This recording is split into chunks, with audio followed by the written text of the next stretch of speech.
Hey there, everybody. What's up? So, whoa. Why are the winds still blowing as hard as they do?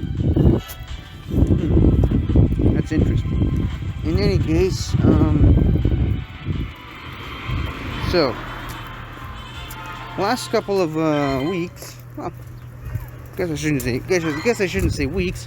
Last couple of days were interesting. We had some at this event regarding the forces of nature, also known as the Kami Trio, also known as the legendary genies, also known as simply Tornadus, Thundurus, and Landorus. These are all three legendary Pokemon that they had their own specific event last week or so, maybe even more than a week, I don't know, but yeah, you needed them. And there was also this side timed event featuring nose passes that you basically had to do some missions over and over and over again, and you get a nose pass as a reward for completing those missions. And you just keep going until eventually you would find yourself a shiny one. Now, I'm here to say that I actually did all the nose pass missions off camera because it was a very time sensitive thing, and I couldn't really wait to every day where I got on camera to do those missions. So I just so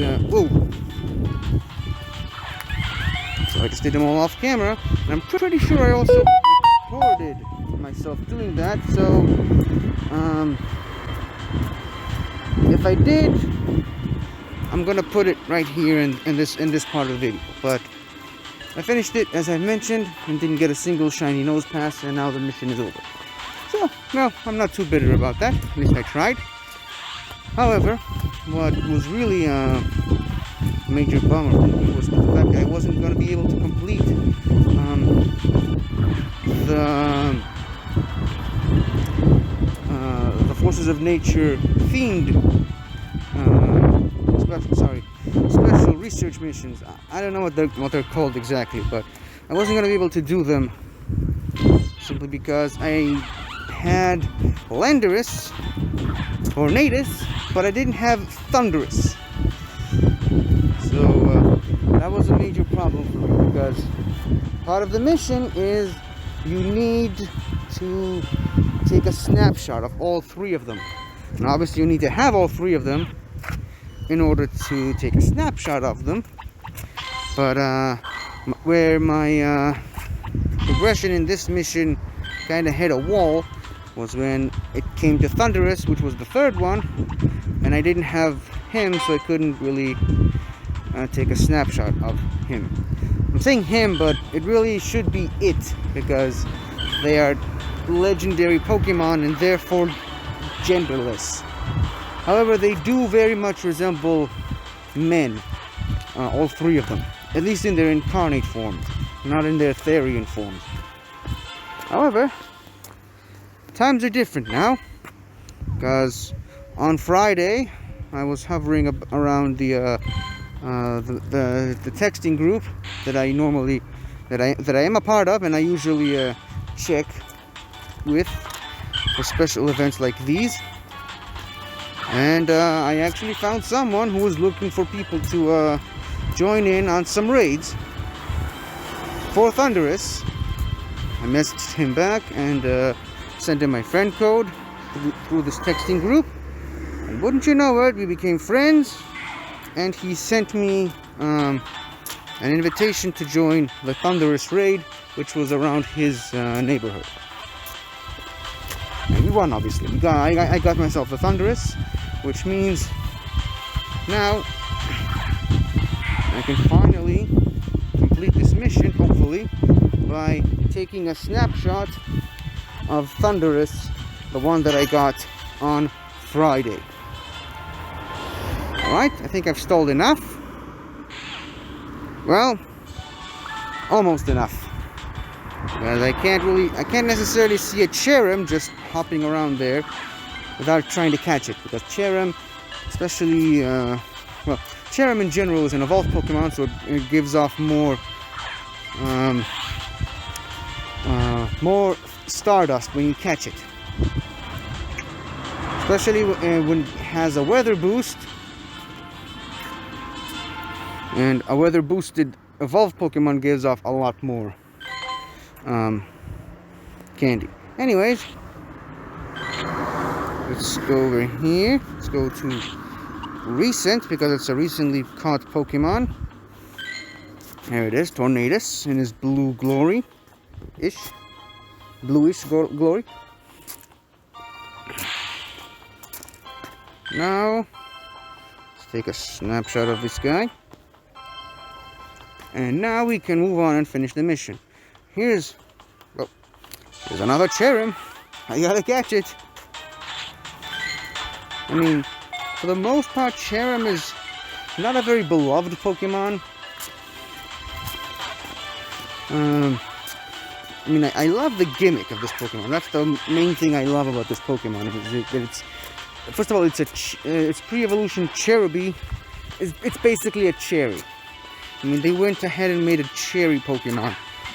Like, okay, you've done that, now what? But then they evolved it, and they gave it this gimmick where it has like two forms.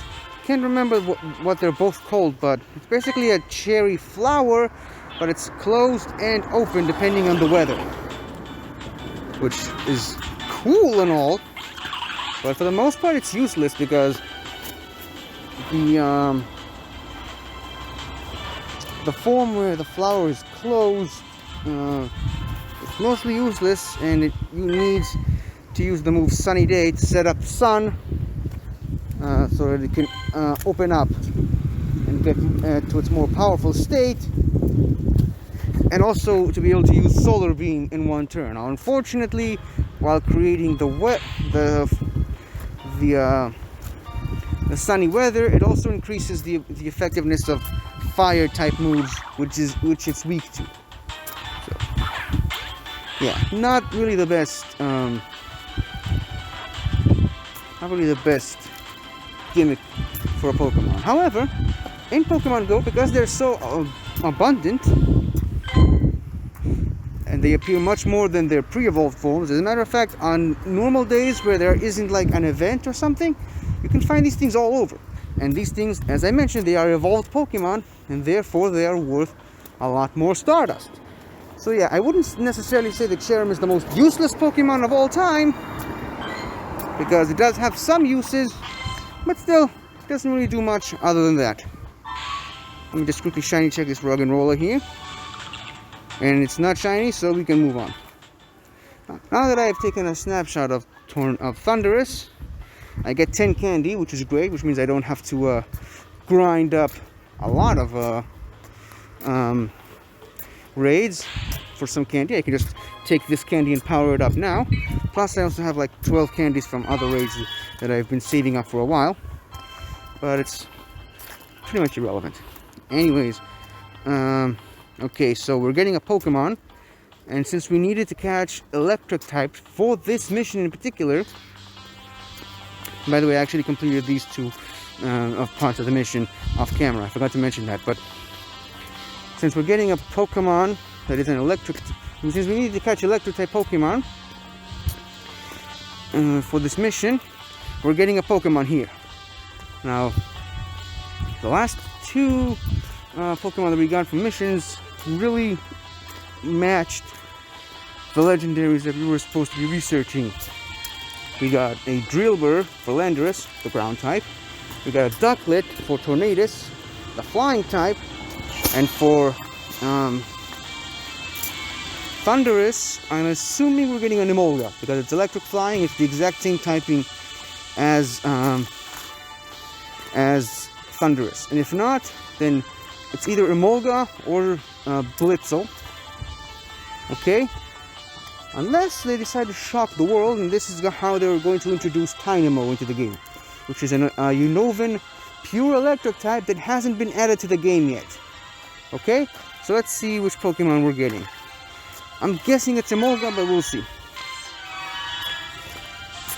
maybe I'm completely wrong on this. Who knows? Start encounter. Oh, it's a Joltik. That's one electric type I wasn't even considering. Oh, why a Joltik though? In any case, it's a Joltik. It's not going to give me too much trouble trying to catch it. However, with this Joltik now captured, we can go ahead and finish this mission at long last. Oh, there you are. I have something big to share. But first I want to thank you for all your hard work collecting information on Landorus, Tornadus, and Thundurus.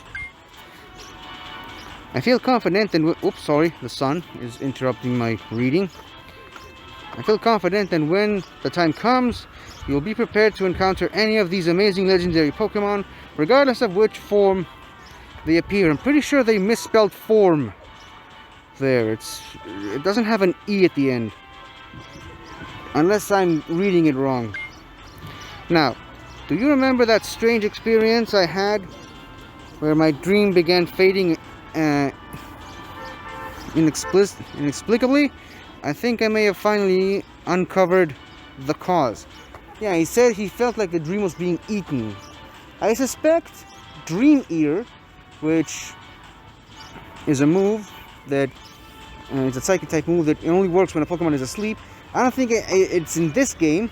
However, I'm assuming it's something to do with Muna or Musharna, because they are based on the Baku, which is a Japanese yokai that looks like a tapir that eats dreams, and that's where the inspiration for that Pokemon came out, as well as the inspiration for Drowsy and Hypno. Well, mostly Drowsy, but yeah, I'm guessing it's something to do with Muna or Musharna. Let's see. While consulting the Pokédex for possible culprits, I came across an entry for a Pokemon called Muna. As I mentioned, it's known as the Dream Ear Pokemon, so you can see why it caught my eye. Muna is said to eat the dreams of both people and Pokemon, expelling mist as a result. The mist is pink if the dream is pleasant, and black if it's a nightmare. I was pretty pleased to be dreaming of those Unova legendary Pokemon again, so I suspect Muna's mist was nice and rosy that day. Muna seems like a fascinating Pokemon, and I can't wait to research it more. I hope you'll give me a hand when the time comes. Trainer, now let's go! So we're going to get a Muna specific research. Hold on. Maybe we're getting a Muna for completing this mission. I'm loving all this extra XP. It really helps bring me closer to my next level. A Unova Stone. And yes, you actually do need a Unova Stone to evolve Muna into Musharna. Let me see. There's Muna. So yeah, it's nice that they found an interesting way to end this research mission. Curious why they had to go with a Muna for the final Pokemon, but I mean, they wrote a story for it, so I guess it makes more sense. And as you can see, I already have a Musharna, so I didn't really need to evolve this one. Anyways, so yeah, that's it for now. And yeah, as I mentioned, I finished both of these. It ends in well, a little bit more than half a day, and well, there really ain't much left to do. 14 and a half minutes, I should say. Hold on. Okay, the camera still has enough battery. I did bring my portable charger this time around, just in case I ran out of battery today. But fortunately for me, it doesn't really look like it's going to be the case.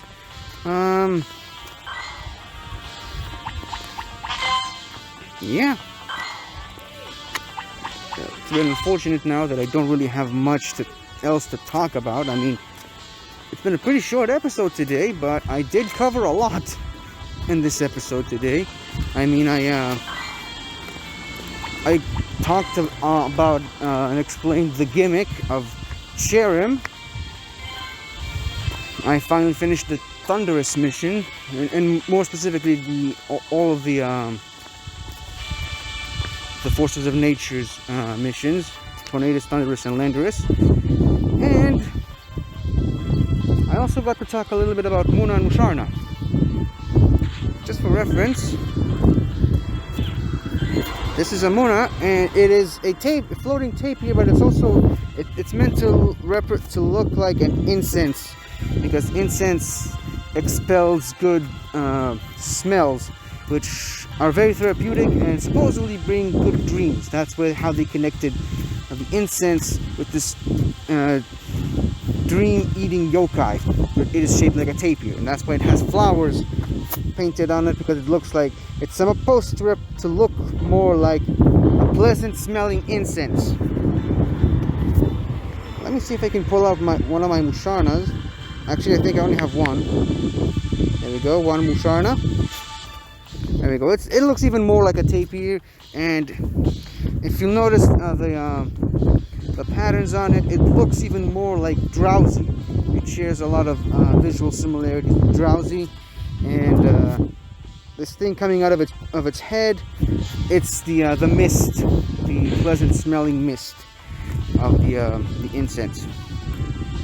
So yeah, that's some nice, interesting, and hopefully interesting Pokemon facts for you. Now, as a matter of fact, I think this, well, yeah, the winds are strong on this side, but I think this is where I'm going to end this video, this episode, because, well, I kind of enjoy being able to do a short episode for once. And there's a bunch of stuff I need to get around to that I just haven't had the time to. Primarily is watching a bunch of Schmoedowns that I've missed this past week. I've got a bunch of them to get to, and barely any time to do that because I've got to do Get Sweaty later, the show that I'm doing with my friend. So I gotta at least react to one Schmoedown, maybe two if I can make it, but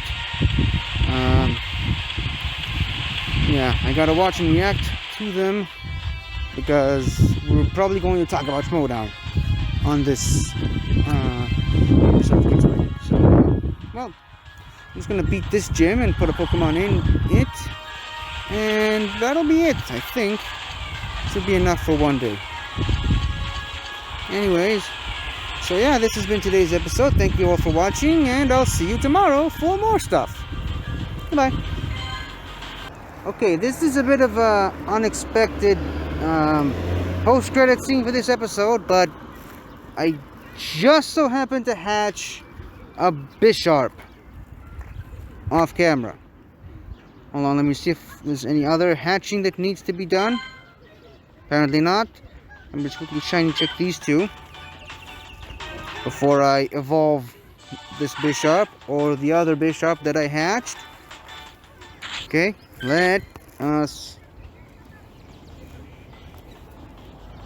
search for it. Huh?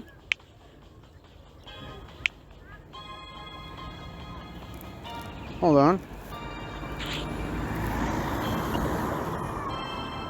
Oh, sorry, my bad.